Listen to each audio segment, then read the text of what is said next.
إن الحمد لله نحمده ونستعينه ونستغفره ونعوذ بالله من شرور أنفسنا ومن سيئات أعمالنا من يهده الله فلا مضل له ومن يضلل فلا هادي له وأشهد أن لا إله إلا الله وحده لا شريك له وأشهد أن محمدا عبده ورسوله يا أيها الذين آمنوا اتقوا الله حق تقاته ولا تموتن إلا وأنتم مسلمون يا أيها الناس اتقوا ربكم الذي خلقكم من نفس واحدة وخلق منها زوجها وبث منهما رجالا كثيرا ونساء واتقوا الله الذي تساءلون به والأرحام إن الله كان عليكم رقيبا يا أيها الذين آمنوا اتقوا الله وقولوا قولا سديدا يصلح لكم أعمالكم ويغفر لكم ذنوبكم ومن يطع الله ورسوله فقد فاز فوزا عظيما أما بعد فإن خير الحديث كتاب الله وخير الهدي هدي محمد صلى الله عليه وعلى آله وسلم وشر الأمور محدثاتها وكل محدثة بدعة وكل بدعة ضلالة وكل ضلالة في النار أما بعد. Nous arrivons donc à notre sous-chapitre sur le regard vis-à-vis de Al-Makhtouba. Qu'ai-je le droit de regarder quant à la femme dont je suis venu demander la main? Qu'est-ce que j'en comprends lorsque je vous dis ça? Qu'est-ce que vous en comprenez? Qu'est-ce que j'ai le droit de regarder vis-à-vis de la femme dont je suis venu demander la main? Est-ce que quelqu'un y voit un mafhoum al-mukhalafa? C'est-à-dire, qu'est-ce que je peux comprendre par opposition à cela? Alors non, je pense que vous ne voyez pas du tout là où je veux revenir. Le cheikh nous l'expliquera que ce regard-là et cette vision-là, elle est conditionnée par le fait que cette femme, je désire vraiment l'épouser. Je souhaite la demander en mariage. Je suis venu dans ce but-là. Souvenez-vous ce qu'on a expliqué précédemment, mais de manière certes superficielle, mais on l'a déjà expliqué dans d'autres séries de cours. C'est que la base, à l'époque, certes les temps ont changé, mais à l'époque, lorsque j'allais demander la main d'une femme en mariage, c'est parce que déjà, j'étais plus ou moins décidé à l'épouser parce que je savais que c'était une fille de bonne famille. Je connaissais sa famille, cette femme je ne l'ai jamais vue traîner dehors sans raison, et ainsi de suite. Elle a une bonne réputation. Qu'est-ce qu'il me manquait après tout cela? Une fois que j'ai eu toutes ces informations, qu'est-ce qu'il me manquait? Il me manquait uniquement la vision. Vous voulez savoir, puisqu'elle sort très peu, j'ai quasiment jamais eu l'occasion de la voir. Ça se trouve, elle fait partie même de l'élite, et c'est une femme qui porte le niqab, voire le sitar. Donc il me manque à voir, est-ce que sous ce niqab, sous ce sitar, cette femme me plaît? On a vu dans le cours précédent que c'est aussi important, cette attirance également physique. Donc c'est tout ce qu'il me reste. Je viens faire la khitba pour voir, est-ce que au final, le dernier critère qui est le physique, est-ce que je coche la case ou je la coche pas? Et puis aussi, peut-être que elle, je vais pas lui plaire. Elle aussi, il faut qu'elle me voie. Moi, j'ai entendu du bien d'elle, mais encore faut-il que moi je lui plaise à cette femme-là. Donc cette khitba, c'est aussi l'occasion pour que les deux prétendants puissent enfin se voir de manière légiférée. Donc qu'est-ce que j'en comprends? Ce que j'attendais de vous, c'était que si de base, je ne souhaite pas l'épouser, c'est juste de la vilaine curiosité. Ah, cette femme-là, j'ai entendu ci et ça d'elle, j'aimerais bien voir si elle est aussi mignonne qu'on le prétend. Et je vais aller voir, je vais aller prétendre que je demande sa main, etc. En fait, c'est juste pour assouvir ma vilaine curiosité et voir qu'est-ce qui se cache sous ce voile-là. Et bien ça, c'est absolument interdit. Donc le fait de regarder cette femme-là, chez elle notamment, en présence de son tuteur notamment, ça se fait uniquement pour la personne qui sincèrement désire de base épouser cette femme-là. On n'est pas là pour regarder les femmes des autres sans raison ou juste par simple curiosité. Et comme je vous le dis souvent, ne faites pas aux femmes des autres ce que vous n'aimeriez pas qu'on fasse à vos filles plus tard. Et ce que vous n'aimeriez pas qu'on fasse à votre mère actuellement.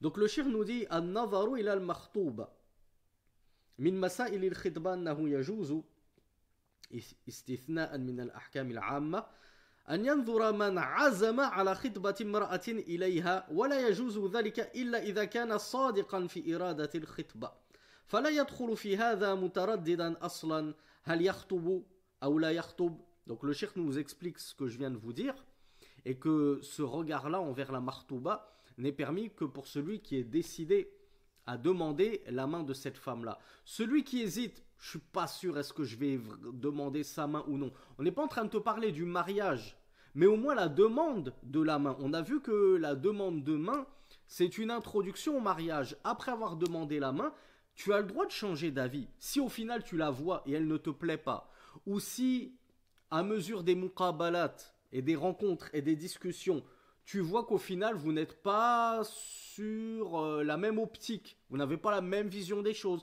notamment sur l'éducation des enfants par exemple, ou tu t'attendais pas à ce que cette sœur que tu pensais être très très chaste, très pudique, très réservée, ait envie de travailler comme ça et en plus dans la mixité, au milieu des hommes. Alors elle t'a dit mais moi c'est ma condition, c'est que mon mari me laisse travailler et de nos jours on ne peut pas esquiver la mixité, je suis désolé, il va falloir que tu t'y fasses.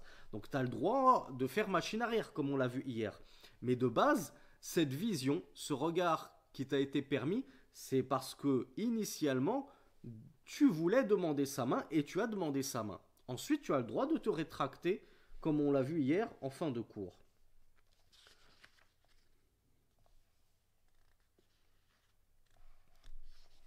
Donc, cher Souleyman, nous dit ce que je vous ai dit. Quant à celui qui va butiner de fleur en fleur, je vais demander la main de celle-là pour regarder comment elle est. Ensuite, je vais demander celle-là pour regarder comment elle est. Et je fais le tour de tout le quartier. Comme ça, je sais à quoi ressemblent toutes les femmes du quartier. Et je me suis fait mon petit répertoire avec mes notes. Celle-là, 8 sur 10. Celle-là, 7 sur 10. Vous vous doutez bien que ça, c'est rigoureusement interdit. Et ça fait de toi un pervers. Hein, pour les petits papillons qui aiment butiner, sachez que cela fait de vous des grands pervers.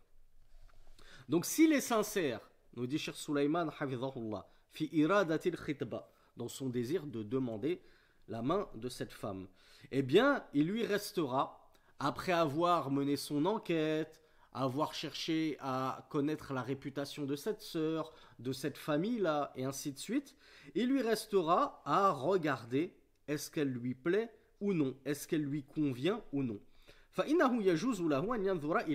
Donc il lui est permis à ce moment-là de regarder cette sœur. Donc on le rappelle, mes frères, on a tendance à ne que trop l'oublier ou faire semblant de ne pas le savoir. Nous, en tant qu'hommes, nous n'avons pas le droit de regarder une femme sans raison. Ça doit être toujours pour une nécessité. Donc lorsque je regarde cette femme-là, quelle est la raison qui m'a poussé à le faire ? C'était la demande de sa main en mariage. بل يجوز له أن يدقق النظر إليها وأن ينظر إلى ما يرغبه في نكاحها من النظر إلى شعرها وأسافل قدميها وأطراف ساقيها ووجهها وهيئتها العامة هذا الراجح الذي ينظر إليه.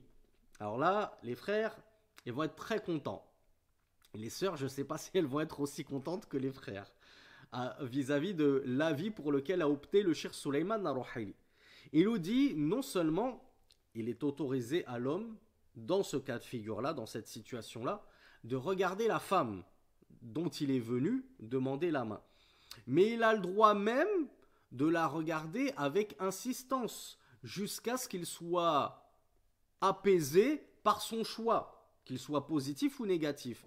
Mais tant qu'il doute, il n'est pas sûr, il a besoin, parce qu'on l'a dit, le physique aussi a son importance, il n'y a pas de mal à vouloir se sentir apaisé dans cette, entre guillemets, alchimie qui nous unit physiquement, dans cet attrait, cette attirance qui peut nous unir physiquement. Il n'y a pas de mal aussi à désirer cette attirance.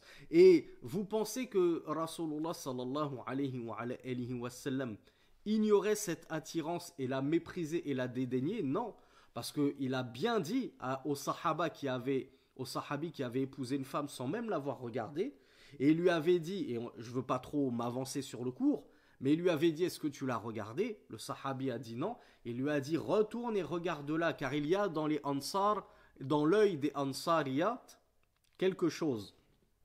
Preuve que c'est important, même si la fille elle est de bonne famille, qu'elle a une bonne religiosité, etc., aussi qu'elle nous plaise et que cette attirance soit, si possible, mutuelle. Parce que ça ne fera que, comme dans une version de ce hadith, maintenir le plus longtemps possible les liens du mariage. Ça ne fera que cimenter le mariage, le fait de se plaire, en plus de se plaire religieusement, de se plaire en termes de moralité, de se plaire également physiquement. Et moi, je reçois beaucoup de questions, justement, de frères et de sœurs qui se rendent compte qu'en fait, ils se sont mariés alors que dès la base, le physique, ça passait pas trop, mais ils ont voulu se dire, on mise tout sur la religion, le physique, c'est pas grave, et maintenant ils le regrettent. Donc on ne vous a jamais défendu, mes frères et mes sœurs, de refuser quelqu'un parce que physiquement ça bloque, vous n'y arrivez pas. Ce qu'on vous dit, c'est premièrement de ne pas tout miser sur le physique, et deuxièmement, je crois qu'on l'a dit hier ou avant-hier, ne cherchez pas non plus des top modèles. N'attendez pas forcément d'avoir le coup de foudre. Tant que la personne, elle a son charme, elle n'est pas non plus repoussante. Et vous savez, il y a un dicton même français qui dit l'amour rend aveugle. Donc vous verrez que tant que la personne, elle ne vous repousse pas, vous pouvez lui trouver un certain charme, ça va, c'est pas non plus un top modèle, c'est pas le mannequin du siècle. Elle a son charme, vous verrez qu'avec la cohabitation, avec le mariage et avec l'amour, vous allez finir par trouver que c'est la plus belle personne du monde. Parce que l'amour rend aveugle et l'amour embellit les choses. Et imaginez-vous, si Rasulullah sallallahu alayhi wa sallam nous avait expliqué que lorsque la femme sort, istashrafaha shaitan, le shaitan l'embellit aux yeux des gens et notamment des hommes. De sorte que la femme, elle peut ne pas être spécialement belle de base, mais lorsqu'elle sort, le shaitan va l'embellir aux yeux des gens et les hommes ne vont avoir Dieu que pour elle et ils vont commencer à la reluquer, à la regarder avec insistance, alors qu'elle n'est même pas spécialement belle. Mais si le shaitan, imaginez-vous, parvient à embellir une femme dans le haram aux yeux des hommes qui ne sont même pas ses maris, que dire de la baraka d'Allah subhanahu wa ta'ala qu'il va placer dans un couple qui s'est aimé et marié dans le halal? Vous pensez qu'Allah ne va pas embellir cette femme dans les yeux de son mari et vice versa? Donc ne visez pas trop haut comme on l'a vu dans les cours précédents, mais non plus ne fermez pas totalement les yeux sur le physique si vous voyez qu'il y a un blocage. Ne forcez pas et n'essayez pas de passer outre parce que vous pourriez le regretter et après ça pose des problèmes dans l'intimité. Donc le cheikh Suleiman, il nous a dit il a le droit de la regarder avec insistance jusqu'à voir d'elle ce qui va le pousser à prendre sa décision, ce qui va apaiser son cœur et va se dire ouais c'est bon, je pense que Inch'Allah ça va le faire. Je sens que physiquement ça va, elle me repousse pas, je lui trouve du charme et Inch'Allah ça ne fera qu'aller en s'améliorant. Donc il a le droit de la regarder jusqu'à être tranquillisé dans sa décision. Alors qu'est-ce qu'il a le droit de regarder? C'est là que je vous ai dit ça va plaire à ces messieurs et pas forcément aux dames. Je me permets de vous citer brièvement l'avis majoritaire, je vous l'ai déjà cité. L'avis majoritaire, c'est-à-dire chez l'intégralité des savants, lorsqu'on regarde toute école confondue, c'est juste le visage et les mains. Ensuite, et ça c'est l'avis des Shafi'ites, d'une partie des Hanafites, et ce qui est connu des Malikites, et c'est même pas un des avis de l'imam Ahmed, vous allez voir pourquoi, parce que l'imam Ahmed il a dit juste le visage, même pas les mains. Après l'imam Ahmed, il a eu un deuxième avis, qui dit en fait il a le droit de regarder d'elle ce qui apparaît normalement lorsqu'elle est chez elle, en train de faire ses besognes. En gros, la femme qui porte sa abaya chez elle. Et du coup, ils ont dit le cou, les mains, cette fois-ci, le visage et les pieds. Et c'est un avis qu'ont tenu les Hanafites, c'est-à-dire qu'ils ont dit le visage, les mains et les pieds. Et enfin, on a l'avis le plus permissif, qui est un avis qu'on retrouve dans l'école Hanbalite, mais c'est l'avis minoritaire de l'école, parce que l'avis majoritaire de l'école, c'est le deuxième. que j'ai cité. C'est-à-dire, on peut regarder d'elle ce qui apparaît généralement lorsqu'elle est chez elle. Et donc, ils ont dit, les savants ont détaillé le cou, le visage, les mains et les pieds.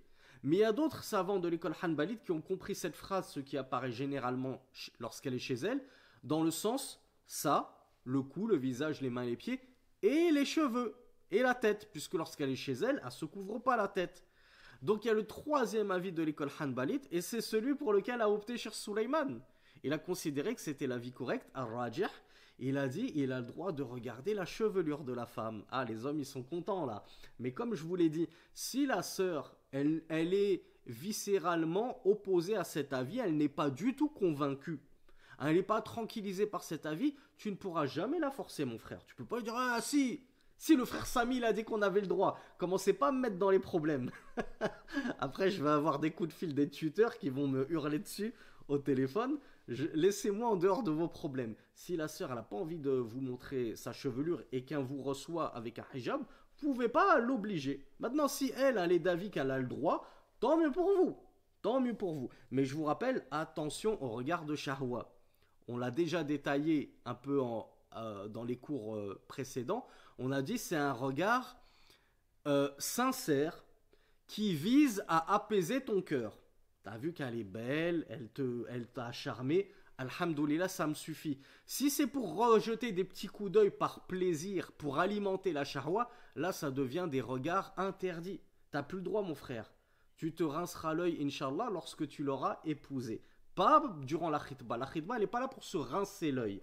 Elle est là pour prendre sa décision et être apaisée. Donc, Cheikh Sulaiman Narouhaili, Hafidhahullah, il y a carrément un avis ultra minoritaire qui est rapporté des Zahirites qui dit il peut tout regarder d'elle sauf les deux nudités. Vous savez ce que c'est que les deux nudités. Tout le reste, il peut regarder. Mais ça, c'est un avis limite marginal. Donc, l'avis majoritaire, c'est juste le visage et les mains et c'est déjà pas mal.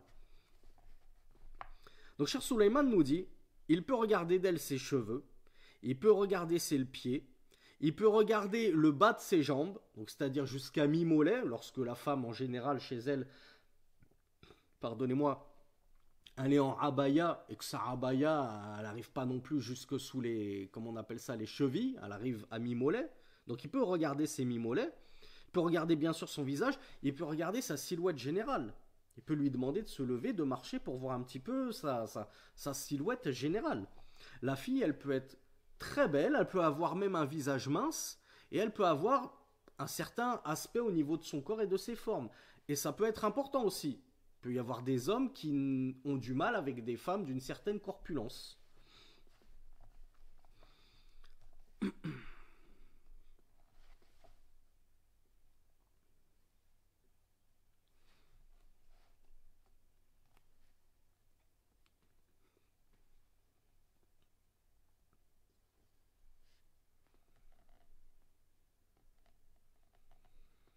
Alors, par rapport au dalil, le cheikh nous dit, d'après Abu Hurayra, radiyallahu anhu, il dit Kuntu inda nabi sallallahu alayhi wa ala alihi wa sallam. J'étais auprès du messager d'Allah sallallahu alayhi wa ala alihi wa sallam lorsque lui vient un homme. فأخبره أنه تزوج امرأة من الأنصار. Donc c'est le hadith que je vous ai cité tout à l'heure. Donc je vais lire en arabe puisque je vous l'ai dit en résumé en français. Donc cet homme-là a informé le prophète sallallahu alayhi wa sallam qu'il avait épousé une femme parmi les Ansar. Les Ansar, c'était les habitants de Médine qui ont accueilli le prophète sallallahu alayhi wa sallam lors de sa hijra, les auxiliaires. فقال له رسول الله صلى الله عليه وسلم أنظرت إليها. Donc le prophète lui a dit, l'as-tu regardé? Alors قال لا. L'homme, Allahumma barik, l'a épousé la sœur sans même jamais l'avoir regardé. Regardez un petit peu là. Al-yaqin, la certitude, wa tawakkul ala Allah. Le fait de placer sa confiance en Allah. Et tellement il a confiance en Allah, ma khaba man istakhara. J'ai fait ma salat istikhara, je place toute ma confiance en Allah, je lui demande sa main, je l'épouse, je la découvrirai la nuit de noces. Allahumma barik, radiyallahu anhum. Donc, il a dit non, je ne l'ai pas regardé. Alors Rasulullah il lui a dit فَذْهَبْ فَانْظُرْ إِلَيْهَا فَإِنَّ فِي أَعْيُنِ الْأَنصَارِ شَيْئًا. Retourne et regarde-la car il y a dans les yeux des Ansar quelque chose. Alors le hadith, il est rapporté dans l'authentique de Muslim, numéro 1424. Alors quelle était cette chose qu'il y avait dans les yeux des Ansar? Ça peut être une question que vous vous êtes tous posée, parce que vous connaissez sûrement tous ce hadith. Le Cheikh Sulaiman Narouhaili nous dit قال بعض أهل العلم يعني من الضيق, c'est-à-dire qu'elles avaient les yeux étroits. وقال بعض العلم شيء من العمش. Alors l'amash, c'est un terme technique qui signifie la châssis des yeux. Qui sait ce que c'est que la châssis des yeux? Il est où Altaïr, notre médecin attitré? Qu'est-ce que la châssis des yeux? Ah oui, Amina, elle s'en rapproche.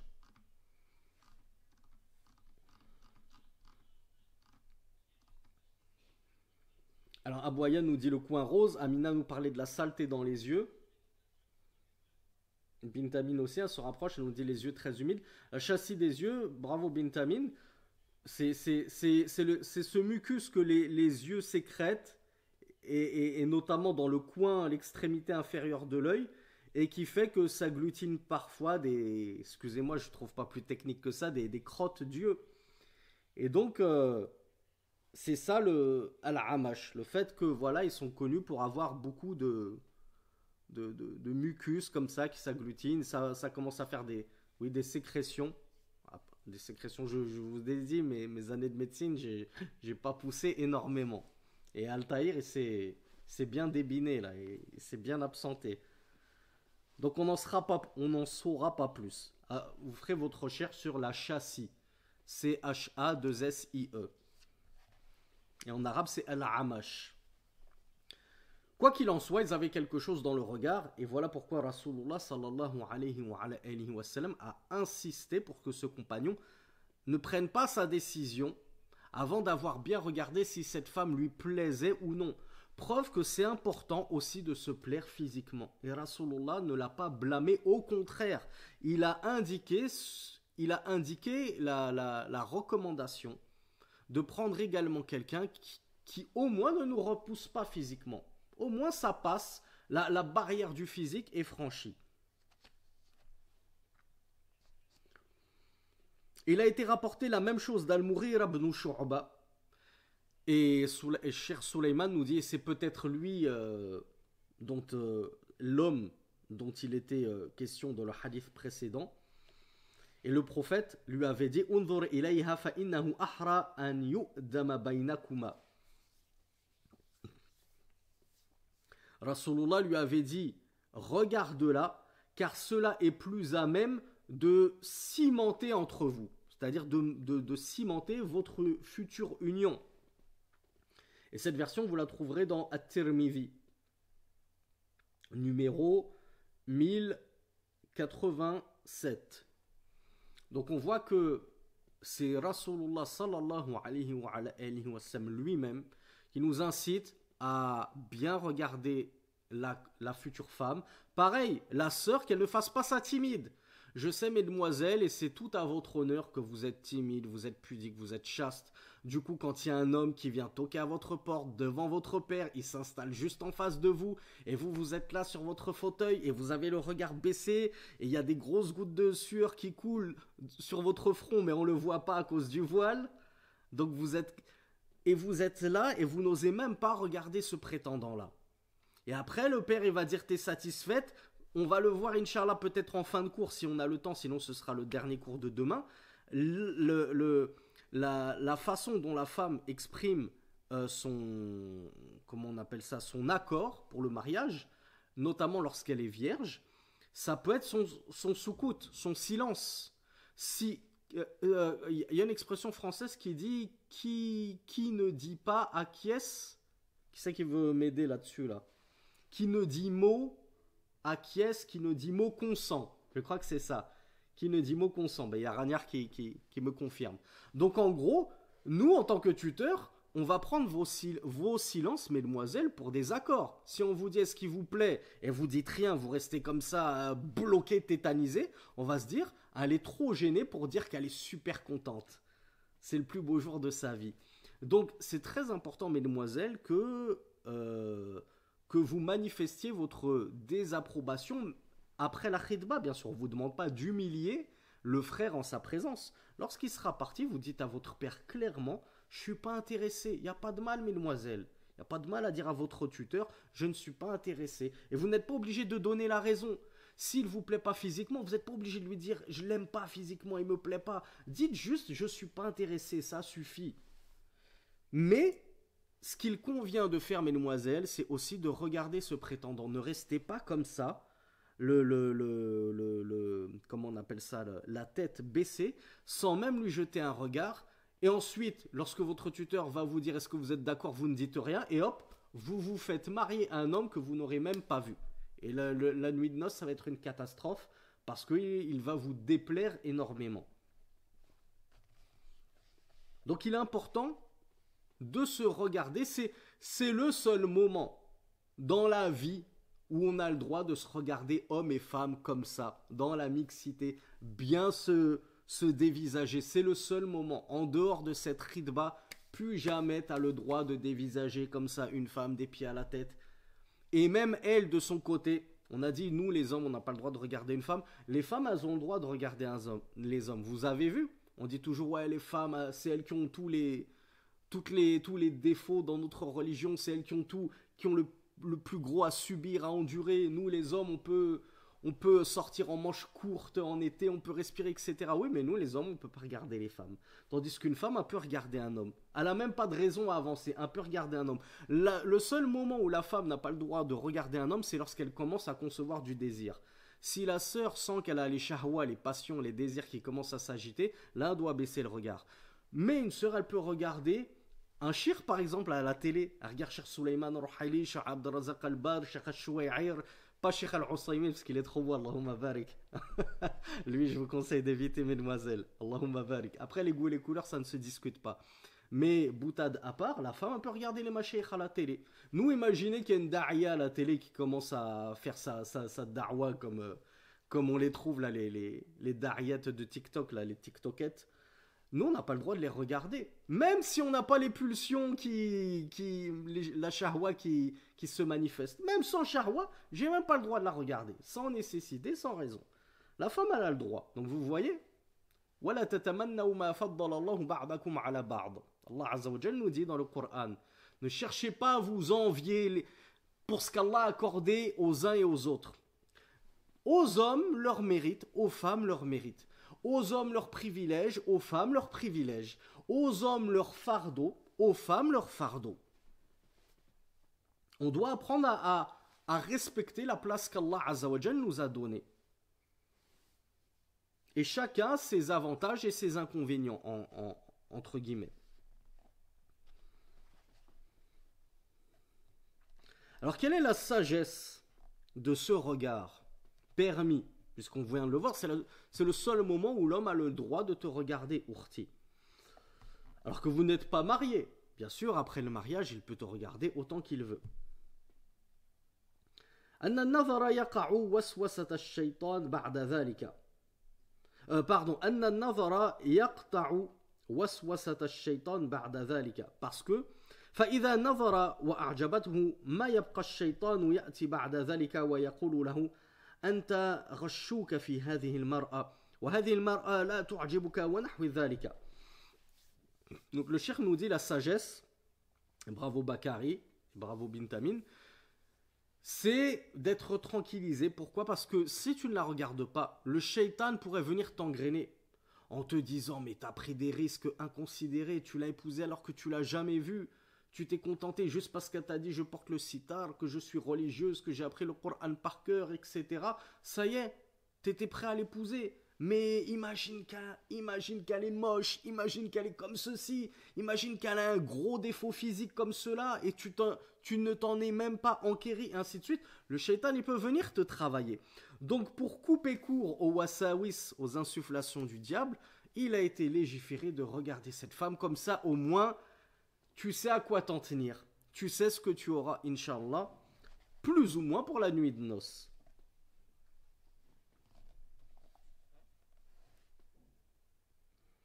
Souvenez-vous, ce hadith de Sahl ibn Sa'd, qu'on avait mentionné dans un cours précédent, cette femme qui était venue s'offrir au messager d'Allah sallallahu alayhi wa sallam, qu'est-ce qu'il avait fait?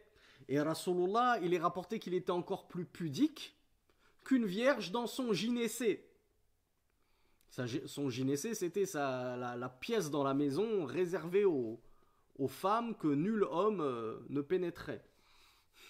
Eh bien, malgré son extrême pudeur à Rasulullah, il l'a bien regardée convenablement pour être sûr de son choix. Est-ce qu'elle m'intéresse et je l'épouse et j'accepte son offre, ou alors elle ne m'intéresse pas, je sais que physiquement ça va pas le faire. Donc il l'a bien regardée. Et c'est notre modèle, sallallahu alayhi wa sallam. Donc il l'a fait lui-même par sa pratique et ses œuvres, et il a enjoint à bien regarder la femme qu'on veut épouser par sa parole. Il a joint la parole à l'acte.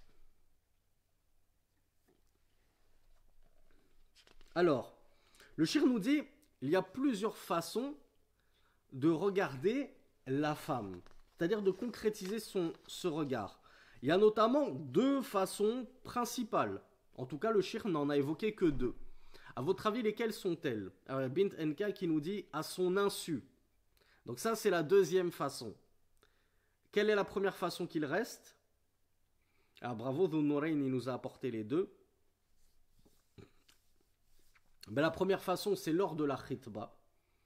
Donc, si possible en présence du tuteur, comme je vous l'expliquais hier, et avec donc la science et l'aval de la femme. Et deuxième façon, c'est à son insu sans même qu'elle ne le sache. Donc on va détailler légèrement cela. Première façon d'opérer,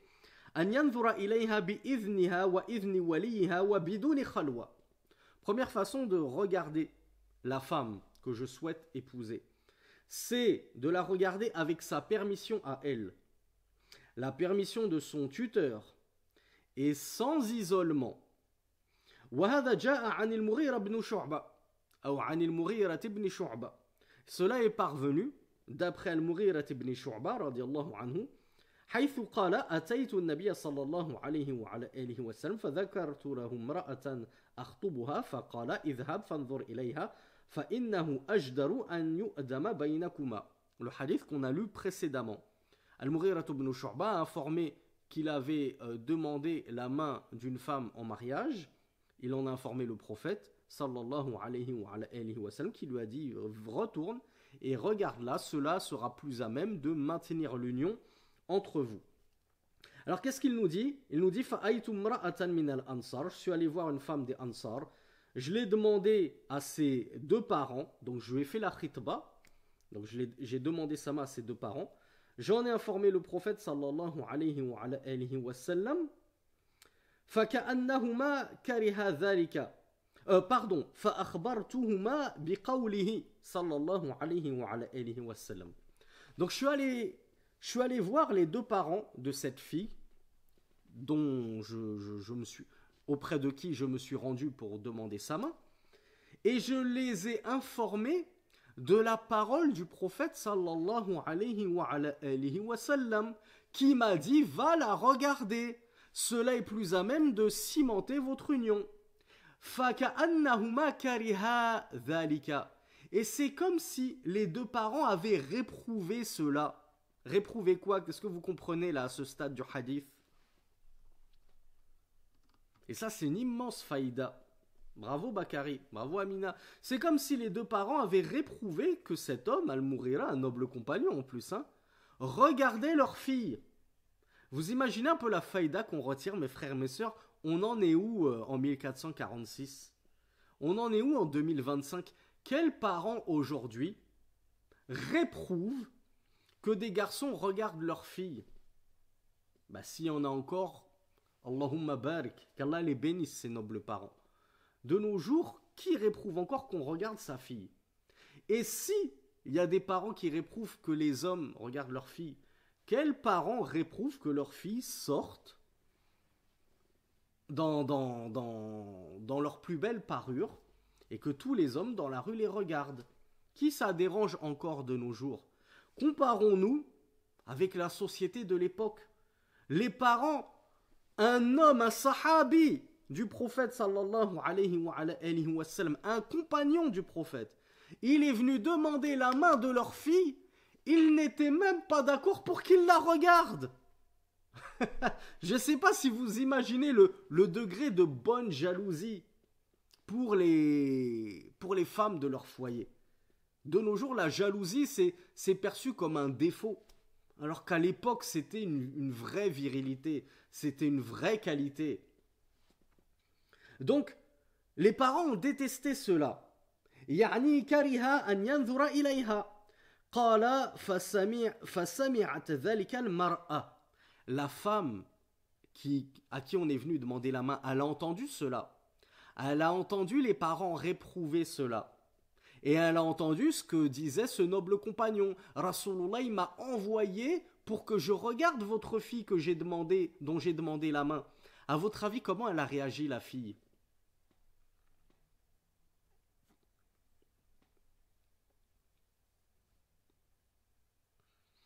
Alors Mohammed nous dit bien, ou Misma'an nous dit gêné, regardez la suite. Et franchement, méditez. Ouvrez vos deux oreilles et ouvrez votre cœur. Et laissez couler les larmes si vous avez envie de pleurer, il n'y a pas de mal. Ça fait du bien de pleurer un bon coup. Et, hommes comme femmes, regardez où on en est, nous. Où en sommes-nous dans nos sociétés? Tellement on a pris l'habitude des affiches publicitaires partout, du cinéma, de la télé, des magazines, de l'internet. On voit des femmes partout. Nous, en tant qu'hommes, ça ne nous choque même plus de voir une femme. Alors que normalement, c'est un privilège extrême de regarder une femme. Normalement, comme on l'a dit, regarder une femme, c'est juste les femmes de mon foyer. Ma mère, ma soeur, ma grand-mère, mes tantes, mes filles, mes sœurs. Et la femme, ma femme que j'ai épousée. Et la femme que je convoite en mariage, c'est tout. Les autres, je ne suis même pas censé pouvoir les regarder. Ça doit être une exclusivité pour ces maharim. Et en tant que mahram, en tant que tuteur, normalement, on ne devrait permettre à personne, en dehors du futur mari, de regarder notre fille. À personne de regarder notre femme, si ce n'est ses maharim, et ainsi de suite. Donc la femme, la jeune fille en fleurs, qui était convoitée en mariage, elle a donc entendu la scène. Wahiya fi khidriha. C'est quoi le khidr? Avec un dal. Wahiya fi khidriha. Elle était dans son gynécée. Qu'est-ce que je viens de dire? C'est quoi le gynécée? Gynécée. C'était à l'époque la pièce réservée aux vierges. Quand il y avait des amis, des hommes qui rentraient dans la maison, les filles, elles s'enfermaient dans cette pièce-là. Elles n'en sortaient pas, elles s'exhibaient pas devant les copains du papa, devant les copains du frère, et ainsi de suite. C'était des perles cloîtrées dans leur coquille, comme les houris au paradis. Donc elle est sortie de son gynécée. Donc l'homme, Al-Mughira ibn Shu'ba, radiallahu anhu, ne l'avait encore jamais vue. Elle est sortie de son gynécée. Faqalat, et on voit que elle se couvrait le visage. Vous allez comprendre pourquoi. Les sisters, le niqab, ça n'a rien à voir avec l'islam, c'est une innovation, gna gna gna gna gna. Là, il ne s'agit même pas d'une épouse du prophète sallallahu alayhi wa sallam. Elle est sortie de son gynécée, faqalat, in kana rasulullah sallallahu alayhi wa sallam amaraka an tanzur fanzur. Si réellement le messager d'Allah sallallahu alayhi wa sallam t'a ordonné de regarder, alors regarde, c'est-à-dire regarde-moi. Wa illa fa anshuduka. Et sinon, c'est-à-dire si il ne t'a pas réellement ordonné de me regarder, alors, comment je pourrais le traduire? Je te conjure de ne pas le faire. C'est-à-dire ne me regarde pas. Subhanallah, mais où on en est? La fille qui ne veut même pas et qui n'accepte même pas qu'un homme qui veut l'épouser la regarde, si ce n'était parce que Rasulullah sallallahu alayhi wa sallam lui a ordonné, lui a permis à cet homme-là. C'est-à-dire que elle savait que cet homme voulait l'épouser, mais elle n'acceptait pas de se montrer à lui jusqu'à ce qu'il l'ait réellement épousé, que le mariage soit entériné. Donc c'est juste parce qu'elle a entendu que c'est le prophète sallallahu alayhi wa sallam qui avait ordonné cet homme d'aller la regarder qu'elle a dit si c'est vrai, alors vas-y regarde. C'est-à-dire je ne vais certainement pas m'opposer à la décision du messager d'Allah. Mais s'il ne te l'a pas permis et encore moins ordonné, je te conjure ne me regarde pas. Elle n'acceptait même pas qu'un homme pose les yeux sur elle. Maintenant c'est la génération photos sur TikTok, photos sur Instagram, photos de ci, photos de duckface sur Twitter, et ça se montre à tous les charognards du monde. Et après, ça se plaint d'avoir des montages sur des sites pornographiques de soi, d'avoir ces photos qui se baladent partout sur Internet, et ainsi de suite. Où on en est de cette époque-là. كأنها أعظمت ذلك. Le rapporteur du hadith nous dit, je ne sais pas si c'était Al-Mughira qui l'a interprété comme ça, il a dit c'est comme si elle avait trouvé ça immense que j'ose la regarder. Pour elle c'est tellement énorme qu'un homme autre que son mari la regarde, que même son futur mari, elle ne pouvait concevoir qu'il la regarde avant que le mariage ne soit contracté. Allahu Akbar, Allahu Akbar. فنظرت إليها فتزوجتها فذكرها من موافقتها رواه ابن ماجه. Donc Al-Mughira nous dit, je l'ai alors regardé puisque j'avais eu l'ordre du messager d'Allah de le faire. Donc elle s'est pliée à la volonté du messager d'Allah sallallahu alayhi wa sallam. Puis je l'épousai, nous dit Al-Mughira, et il évoqua l'accord de cette femme pour le mariage et ainsi de suite. Donc vous retrouverez ce magnifique hadith dans les Sunan d'Ibn Majah sous le numéro 1866. Donc ça c'est la première manière de faire. On se rend, comme je vous l'ai dit, chez le tuteur. Ça sert à rien de vouloir contourner les mailles vouloir passer entre les mailles du filet, contourner les obstacles, etc. Non, mais je vais la voir juste avec sa mère au début, juste avec son grand frère. À quoi ça te sert? Pour qu'au final, le tuteur te dise tu m'intéresses pas, j'ai même pas envie d'entendre parler de toi. Retourne chez toi. Retourne pleurer un bon coup. T'auras pas ma fille. Va directement chez celui qui a la clé si tu veux qu'on t'ouvre la porte. Donc ça c'est la première façon. Je vais la regarder et elle le sait. Elle a donné sa permission, le tuteur a donné sa permission. الطريقة الثانية. Donc la deuxième façon d'opérer. أن يترصد لها بحيث يراها بدون أن تعلم. C'est le fait que je vais l'épier sans même qu'elle ne le sache que je suis en train de l'épier. Épier, ça veut dire je la regarde discrètement. Je suis aux aguets. J'essaye de regarder quand elle sort de chez elle pour voir un petit peu sa silhouette, comment elle est.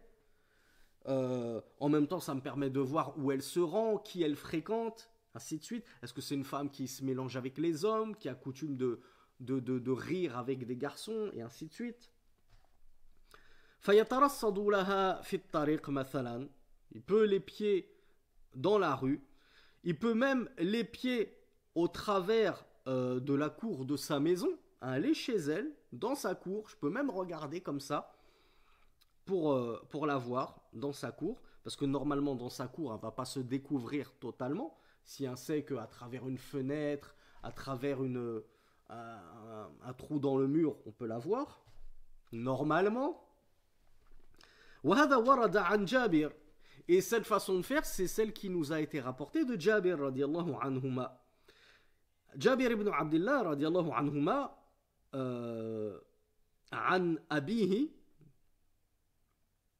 non رضي الله عنهما وعن أبيه رضي الله عنه وعن أبيه قال رسول الله صلى الله عليه وعلى آله وسلم إذا خطب أحدكم المرأة فإن استطاع أن ينظر إلى ما يدعوه إلى نكاحها فليفعل. Donc Jabir ibn Abdullah radiallahu anhuma nous a dit: j'ai entendu le messager d'Allah sallallahu alayhi wa sallam dire, lorsque l'un d'entre vous demande la main d'une femme, s'il peut voir d'elle ce qui le poussera à l'épouser, qu'il le fasse. Donc Jabir, il l'a compris, j'ai le droit de regarder d'elle ce qui va me pousser à l'épouser. Et donc je vais essayer de regarder d'elle plus possible de manière légiférée, sans outrepasser les limites de la pudeur. Donc qu'est-ce qu'il a dit? قال فخطبت جارية فكنت أتخبأ لها حتى رأيت منها ما دعاني إلى نكاحها وتزوجها فتزوجتها. Il dit j'ai donc demandé la main d'une jeune fille. Et regardez, il a d'abord demandé sa main. Puis, il s'est mis à se cacher et à l'épier jusqu'à voir d'elle ce qui l'a incité à poursuivre dans le chemin du mariage et à l'épouser. Et alors, je l'épousai. Et ce hadith, vous le trouverez dans les Sunan d'Abu Daoud, numéro 2082. Donc, on voit dans cette deuxième façon d'opérer que il est possible de regarder la sœur même si elle n'est pas au courant. Je peux me cacher, je regarde ses allées et venues pour voir un petit peu comment elle est, comme on l'a dit, uniquement dans le but d'être apaisé et de prendre ma décision. Est-ce que vraiment elle me plaît et elle me convient? Et donc, je vais pousser ma demande de main et je vais la transformer en une demande officielle de mariage. Ça y est, je veux l'épouser, j'en suis sûr. Ou bien je rebrousse chemin. Et finalement, j'ai vu que, au final, elle n'est pas... physiquement, ça bloque, comme on l'a dit tout à l'heure. Donc, je préfère me rétracter et ne pas poursuivre ma demande et annuler ma demande tout simplement.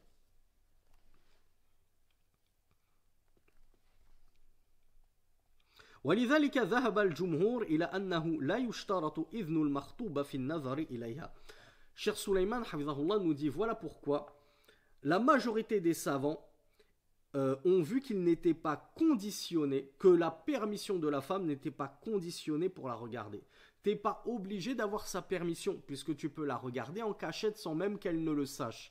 Donc comment pourrait-elle t'avoir donné la permission si tu as le droit de l'épier sans même qu'elle ne le sache? بل يجوز النظر إليها بإذنها وبدون إذنها. Donc le Cheikh Sulaiman nous dit, selon la majorité des savants, il est autorisé de regarder la femme que tu convoites avec sa permission ou sans sa permission. ولكن مع التحفظ, c'est-à-dire avec quelques précautions à prendre. يعني لا ينبغي أن يأتي في الليل مثلا أو في الأوقات التي تتوسع فيها في وضع اللباس ويترصد.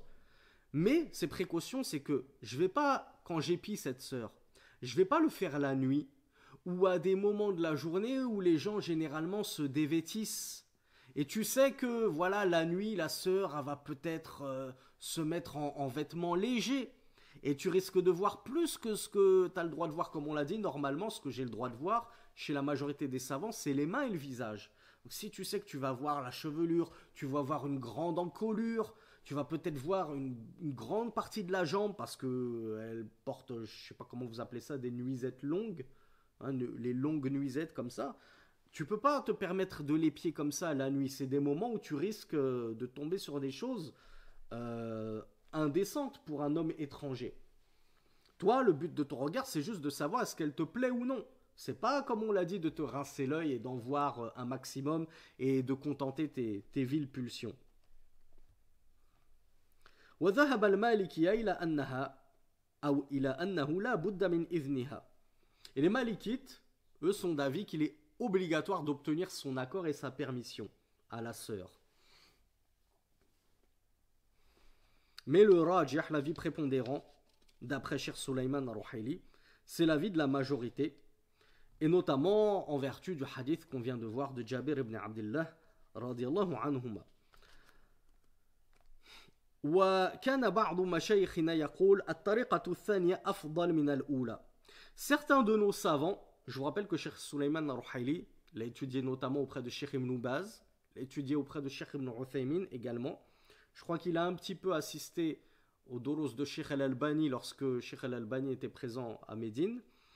Donc certains de nos savants disaient que la deuxième façon d'opérer était meilleure que la première, c'est-à-dire d'épier la femme en cachette et de ne pas la regarder directement chez son tuteur lorsque je fais ma demande de main. À votre avis, pourquoi?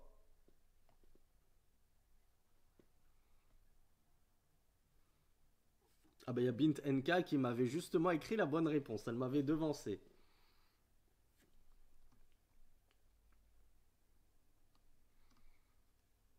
Alors, Belqis, elle a la bonne réponse également.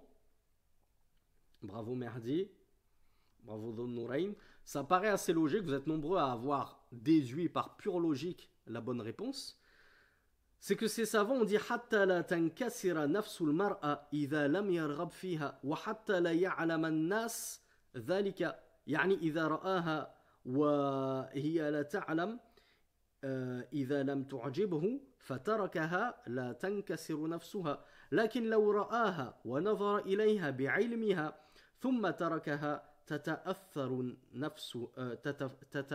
نفسيا وكلا الطريقين مشروع وصحيح. Donc déjà le cheikh nous dit, sachez que les deux méthodes sont bonnes et authentiques, on a dit. Les deux méthodes sont légiférées. Mais la deuxième, elle peut être meilleure, pourquoi? Parce que si tu vas la regarder directement chez elle, auprès de son tuteur, et c'est la première fois que tu la vois, et tu es venu demander sa main, et que la sœur, elle se dit, s'il est venu demander ma main, c'est qu'il est intéressé par moi, c'est qu'il a envie de m'épouser. Puis après qu'elle ait découvert son niqab et que tu la vois pour la toute première fois, et qu'elle ne te plaît pas, admettons, et que donc suite à cette rencontre, à cette ridba, tu rebrousses chemin. Et tu dis, bon, tu dis à son tuteur, finalement, je veux plus. Et t'es pas obligé de dire pourquoi au tuteur. Et il est même recommandé de pas lui dire pourquoi. Surtout si c'est pour l'aspect physique. Ne lui dis pas, elle me plaît pas. Et ne lui dis encore moins, elle est moche. Il n'y a pas de elle est moche en islam. C'est subjectif. Pour toi, elle est moche. Pour un autre, elle est super belle. Donc dis, je ne souhaite pas continuer. Et souvenez-vous de ce qu'avait dit Uthman ibn Affan à Omar ibn al-Khattab. Badali alla atazawwaj al-yawm. Il m'apparaît que je ne souhaite pas me marier maintenant. Donc dis la même chose. Finalement, je ne vais pas poursuivre le mariage, je suis désolé. J'ai fait istikhara et je ne la sens pas. Je préfère m'arrêter là plutôt que d'aller trop loin. Donc, si tu réagis ainsi, la sœur pourrait avoir des waswas, des ambiguïtés et se dire, mais je comprends pas. Il était très intéressé par moi, il est venu me demander en mariage, et dès que je me suis montré à lui, tout d'un coup, il est plus intéressé. Bah, la sœur un peu remettre les pièces du puzzle dans l'ordre et se dire, en fait, il me trouve moche, il ne me trouve pas à son goût. Et elle peut avoir le cœur brisé à cause de cela. Voilà pourquoi certains savants, comme Sheikh Ibn Uthaymin, rahimahullah, nous disaient, il est bien que dès le début, on fasse la confrontation visuelle, et après on commence à parler au niveau de sa religiosité, t'écoutes quel chouyour, c'est bien, hein, c'est sûr, on dit toujours, ce qui prime, c'est la religion. Mais déjà, t'es censé être allé toquer à sa porte parce que tu savais qu'elle était de bonne religiosité. Mais cherche à la voir dès le début, même chez elle, tu la regardes, et ensuite, tu commences à parler de religion. Mais tu sauras tout de suite si elle te plaît ou non. Et si elle ne te plaît pas, ne coupe pas tout de suite la khitba en disant c'est bon, je l'ai vu, elle me plaît pas, bye bye, ciao, je vais aller en regarder une autre. Non. Pour ne pas briser le cœur de cette sœur, fais semblant de continuer.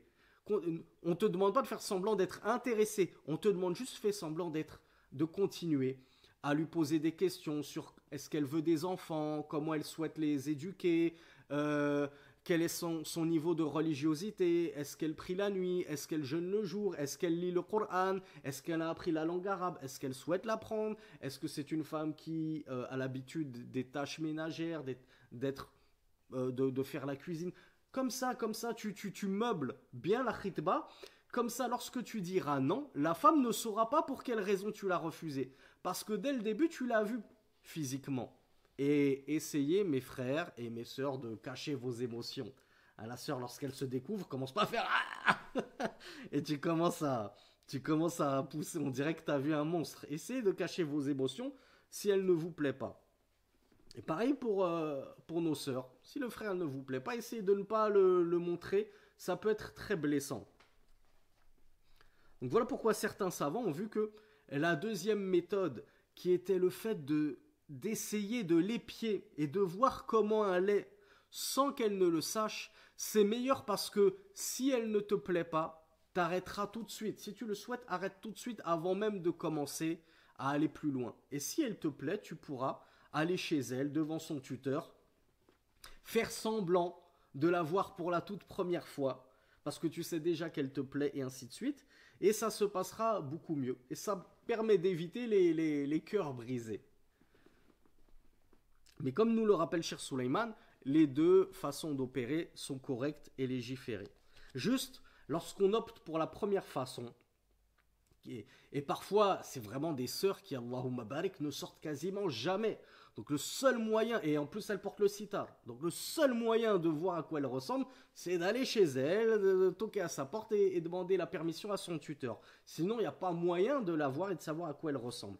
Donc lorsqu'elle se sera montrée à toi, mon frère, eh bien essaye de lui offrir une belle khitba, une belle demande en mariage, en discutant, en la laissant croire que tu es toujours intéressé, en tout cas que le physique ne pose pas de problème. Comme ça, si tu la refuses à la fin, pas directement, ne lui dis pas tout de suite, tu peux le dire quelques jours après à son tuteur, elle ne saura pas pourquoi tu l'as refusé.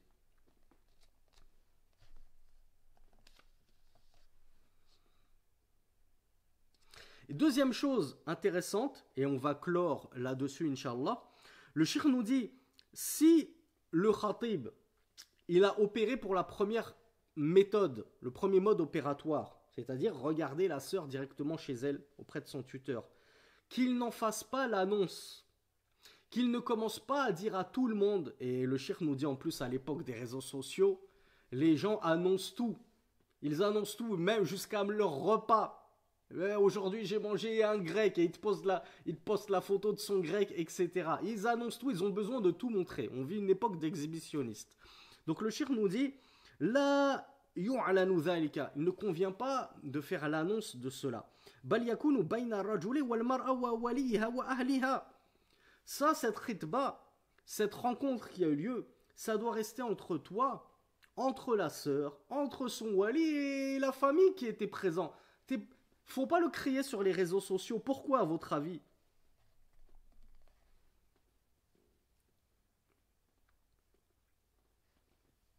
Voilà, bravo Dhun Nurayn. Dhun Nurayn, c'est celui qui m'a apporté la meilleure réponse. Le shir nous dit, لأنه لا يدرى المآل. On ne connaît pas l'avenir, on ne connaît pas les conséquences, on ne sait pas ce qui va suivre. فقد يراها وتعجبه وقد يراها ولا تعجبه. Il se peut qu'il la regarde et qu'elle lui plaise, tout comme il se peut qu'elle ne lui plaise pas, cette sœur. وبعض الناس يقول الليلة عندنا شوفة ويعلنون هذا. Il y a même des gens qui vont l'annoncer à l'avance. Comment on appelle ça là? Trailer, demain. On va recevoir un frère qui va venir regarder notre fille. Sachez-le, grand scoop. On annonce ça à tout le monde. Mais qu'est-ce qui se passe? Les gens, ils vont être aux aguets sur Internet. Ah ouais, c'est la bande-annonce. Les gens, ils ont qu'une hâte. Ils attendent demain pour savoir alors, est-ce qu'elle est belle ou pas? Est-ce qu'elle lui a plu ou pas? Et si elle lui a pas plu? Vous pensez que les gens, ils vont se dire quoi? Ils vont dire, ah, ben, la fille de un tel, là, qui nous a fait sa bande-annonce, là, hollywoodienne, elle doit être grave moche pour qu'elle se soit fait refuser comme ça, direct après une khitba. Donc le fait que tu annonces comme ça, tu peux mettre la fille dans la gêne si elle se fait refuser.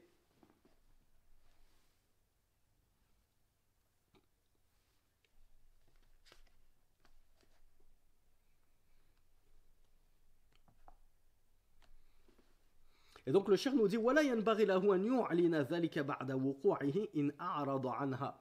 Et de la même façon, il ne convient pas que le khatib lui-même, si il s'est rétracté, qu'il ne dise pas j'ai fait une khitba avec une telle fille d'un tel et elle m'a pas intéressé. Pourquoi tu dis ça aux gens? Les gens vont s'imaginer que la fille elle est pas bien, que ce soit physiquement ou religieusement ou autre. Les gens ils vont avoir un su'udhan, une mauvaise opinion de cette sœur. Ils vont dire ah ouais le frère il l'a demandé en mariage et finalement il s'est rétracté, ça doit pas être une bonne fille. Ben non, peut-être qu'elle est très très bien. C'est juste que lui, à lui elle ne lui a pas plu. Mais elle peut plaire à tous les autres hommes de la planète. C'est juste que lui, il n'a pas de goût. Donc il ne convient pas d'annoncer ces khitbas comme ça, ni sur Internet, ni ailleurs. Et donc ni de la part du tuteur, qui va annoncer à tout le monde qu'on va aller regarder sa fille, subhanallah, où est la pudeur là-dedans, et ni de la part du khatib lui-même, qui va annoncer cela. Et bien sûr, j'espère que les sœurs ne sont jamais tombées aussi bas en l'annonçant elles-mêmes, carrément. Demain, j'ai la visite d'un frère, il est venu demander ma main, on va enfin se voir, etc. Ben, ma sœur, t'es en train de te mettre dans la galère toute seule. Parce que si au final tu lui plais pas, tu te seras affiché pour rien du tout. Qu'est-ce que tu vas répondre à toutes tes copines qui vont te dire alors, ça s'est passé comment? Surtout si le frère n'a même pas su cacher ses émotions. Et quand tu t'es montré à lui, il a fait une tête de complètement horrifié, le pauvre.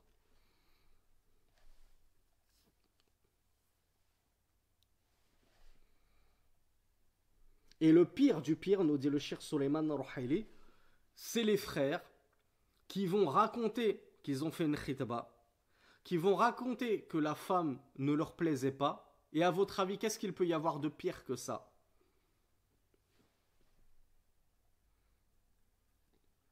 Alors Bint Amin nous dit dire pourquoi, c'est pas assez précis. Il y a iPhone qui m'a apporté la bonne réponse, Bint NK aussi, bravo Dhun Nourain, bravo Amina. Le fait de la décrire, bravo. Pire que cela, il va carrément décrire la sœur en disant pourquoi elle ne lui plaisait pas. Imaginez ceux qui font ça sur les réseaux sociaux devant tous leurs potes, devant tous leurs abonnés. J'ai fait une khitba avec telle sœur. Imaginez que la sœur en plus elle soit connue. Et il va la taguer avec son arrobase. J'ai vu cette sœur avec arrobase intel. Et il la tague.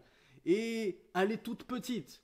Et elle a un gros nez. Et elle est comme ci. Et elle chose du 42. Et ceci et cela. Et il va la descendre devant tout le monde. Comment la sœur peut se relever après une trahison et un coup pareil? Donc voilà pourquoi il ne convient surtout pas de faire ça.